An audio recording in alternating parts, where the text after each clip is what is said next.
دنیا اہل سنت کے عاشقان رسول کی عالمی مدنی مرکز فیضان مدینہ باب المدینہ کراچی کی فضائیں درود و سلام سے معطر ہیں کہ ملک کے مختلف مقامات سے عاشقان رسول کی ایک بڑی تعداد یہاں ماہ میلاد کے مدنی مذاکروں کا فیضان پانے کے لیے جمع ہے۔ ہفتہ اور اتوار کی درمیانی شب یہاں ہفتہ وار مدنی مذاکرے کا سلسلہ ہوا۔ تلاوت کلام پاک اور نعت رسول مقبول صلی اللہ تعالی علیہ وآلہ وسلم کے بعد امیر اہل سنت دامت برکاتہم العالیہ کی تشریف آوری ہوئی۔ مختلف مقامات سے پوچھے جانے والے عاشقان رسول کے آپ نے جوابات عنایت فرمائے۔ پیارے باپا جان، ربیع الاول کا مہینہ آنے سے پہلے ہی مسلمان گلیوں اور گھروں کو سب جھنڈوں سے سجا دیتے ہیں اور ہر طرف رونق پھیل جاتی ہے۔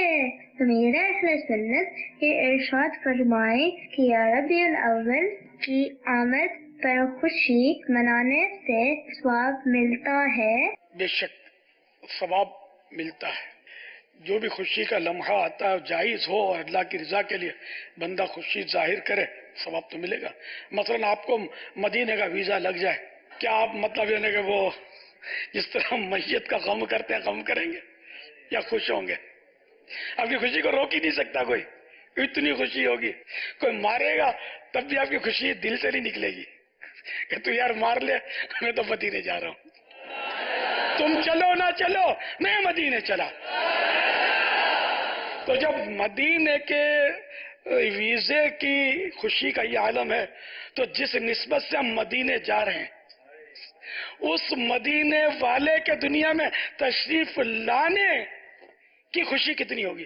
جس کو جس سے محبت ہوتی ہے نا، اس کی کوئی بھی یادگار سے نسبت سے کوئی ترکیب بنتی ہے تو خوشی ہوتی ہے۔ تو ماہ ربیع الاول شریف تو آتے آئے گا، خوشیاں تو پہلے سے ہی جھوم جھوم کر ہمارے گرد گھوم رہی ہیں۔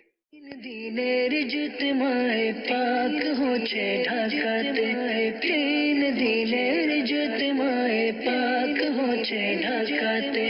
الحمدللہ عز وجل دعوت اسلامی 3 دن بیپی سنتے بھرا اجتماع ہوتے جاچے ڈھاکاتے۔ تین دینر جتماع پاک ہو چھے ڈھاکتے، تین دینر جتماع پاک ہو چھے ڈھاکتے۔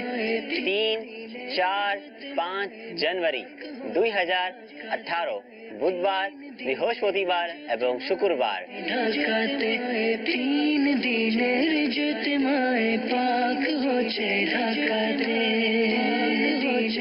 জুতমায় পাক হচ্ছে ঢাকা۔